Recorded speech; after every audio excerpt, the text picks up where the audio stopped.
Hey Baku gamers, I didn't see you come in. Don't mind me. This is just my lab. I decided to do some research because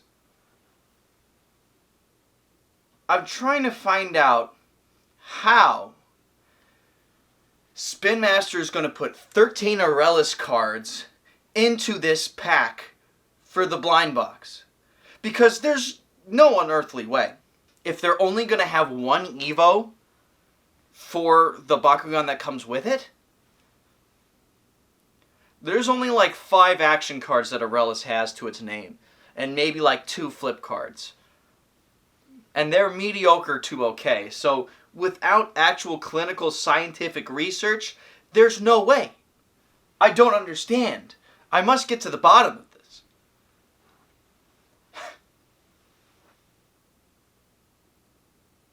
Yeah.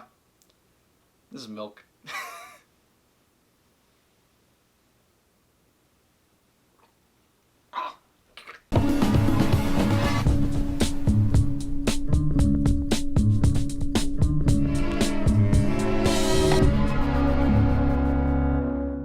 All jokes aside, welcome back to May.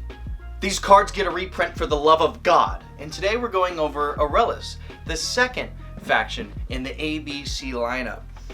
Thank God we're done talking about Aquos. Now we can talk about a faction who has no cards to its name and is going to be a relatively short video. Excellent. I'm glad I put actual money towards this episode.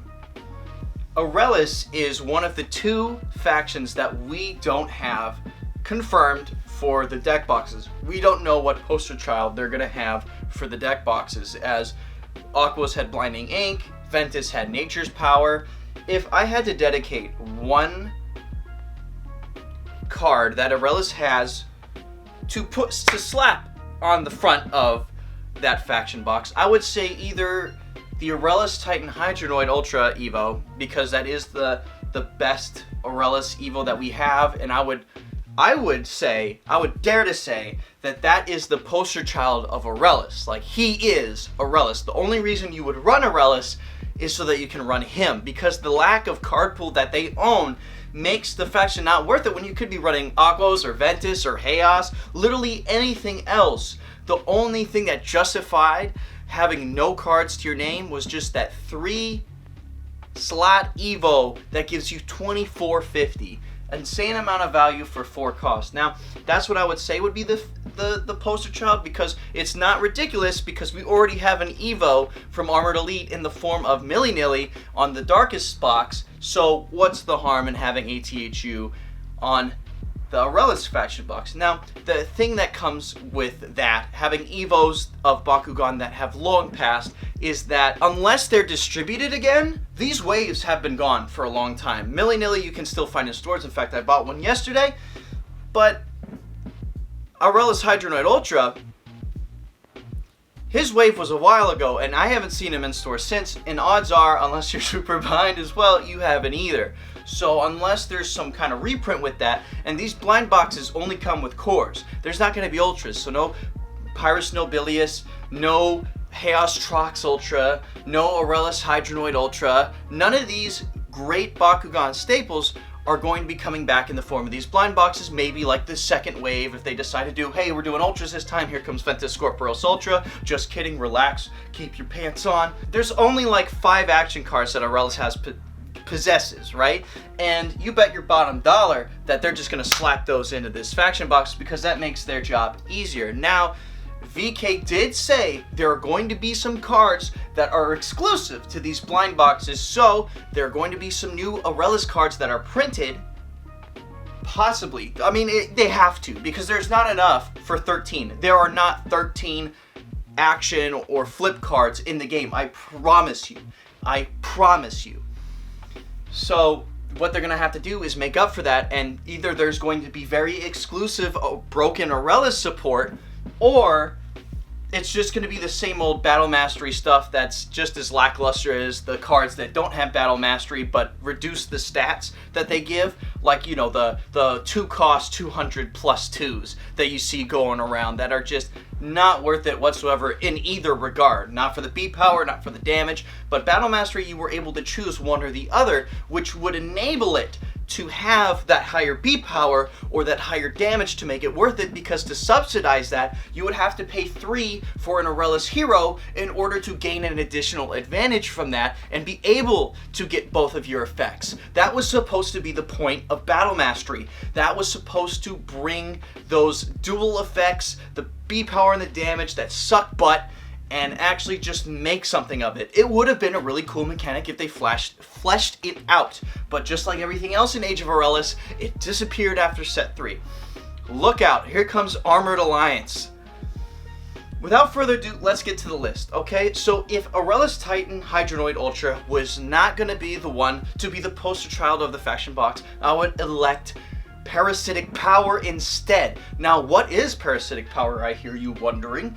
It is a 6 cost Aurelus action card that lets you draw 3 or battle mastery, have your opponent discard 3. It was a consideration for some Darkus decks or some discard decks that were early on, except Darkus Cubbo is right there. Darkus Cubbo just does that job way better because you'll have access to Aquos. Not saying you can't with Aurelus with Parasitic Power, but it is just better to have 3 factions that can do something other than just maybe running Aurelus Titan Hydronoid and Parasitic Power, and maybe Magnus Armatico so that you can draw and they can discard. It becomes clunky. You can see how going over what you would need for that is way clunkier than just having a Darkus Hyper Cubbo Evo and a bunch of rerolls.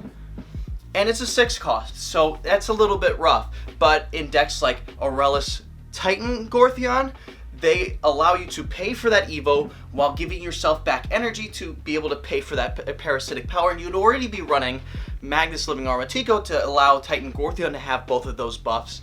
So it just comes hand in hand, or should I say arm in arm. I'm not. Parasitic Power is definitely a reprint that is necessary because it was, guess what, in Age of Aurelus, and it was very hard to pull. Whoops! I told you that's what this list was going to be. And speaking of Armatico and Age of Aurelus in hard to pull, guess what? We got Magnus Living Armatico.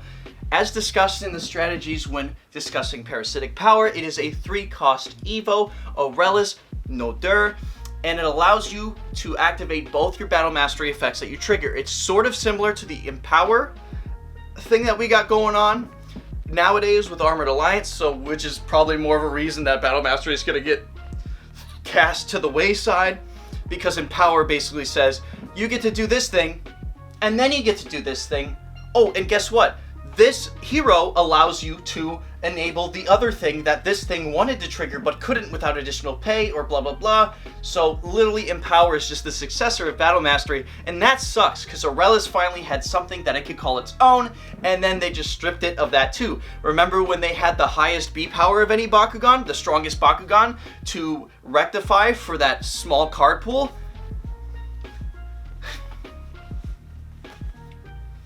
They got that taken away too. What does Aurelus do? Besides Aurelus Titan Hydronoid Ultra, what do? Now I know this is cheating, and this is exactly why I said this is going to be a small video, because that's it. ATHU, Tico, Parasitic Power, those are all the good cards that Aurelus has. Maybe like Fierce Charge, just because, I don't know, Age of Aurelus hard to pull. And it's Outsiders, I don't know, just generic. There's a bunch of better flips coming out that, you know, supersede that. But Goreen decks. Let's go over some Evos that need to be reprinted. The Gortheon one could be reprinted just because Age of Aurelus is hard to find, but Goreen, Hyper Goreen and Maximus Goreen are cards that, granted, are not competitive or great, but they are fun. They're fun. Let the brawlers that play your game have fun. It's a weirdo underdog. Like, underdog is another keyword that was very underexplored that came in Age of Aurelus. Like, that was a really cool concept. Finally, we're punching up. Smaller B power people rise up against the power creep boy overlords. Like, it was finally our time to shine. Diamond Kellyan, Goreen, Darkus Cubbo. We had some all-stars hitting up, you know, and then Diamond Kellyon never got printed. We got the card though, that's kind of cool. Check. Anyway, if that wasn't a sign to move on, I don't know what is. And then, last but not least, with Shields of Destroy coming out, a Shield Bakugan, Diamond Trino, hits 15 for 1 cost Evo. It matches Hydorus without any investment. Honestly, Diamond Trino, he missed his spotlight. Shields are bad. They don't have anything that hits that B power that is great. Diamond Trino was their beacon of hope in a lost cause, in a dark world. But they flubbed it, and Diamond Trino was one of the hardest cards to pull. And so, Shields just missed their train. They could have competed maybe a little bit in Age of Aurelus format, but you still had Nobilius and Cubbo to deal with, and not to mention Hydronoid, just a superior Aurelus Bakugan that was just 50 lower with no investment whatsoever. You didn't have to pull a damn thing. So, if this included set 4, we talk about the true effect of Silent Spears, which is a 5 cost, essentially it's naturally 7, that allows you to destroy a card on field. Now, we're not going to talk about that, but it would be cool to have the true effects in an actual Bakugan Pro product instead of just wondering what they're going on about with these international releases and how English isn't one of the most universal languages because, I don't know, America just can't, we decided we can't speak anything else, so everyone else is going to. That's just how it works. So, that's it for Aurelus. As I told you, probably short. I don't know. I feel like I've been talking a long time, but relatively short. That bit took up a lot of time. That's why this video is late today, because Party City was like, hey, we're going to take like 3 hours, so. Like the video, tell a friend. Darkus is tomorrow. Oh boy, everyone's favorite. Speaking of underdog. So, see you tomorrow.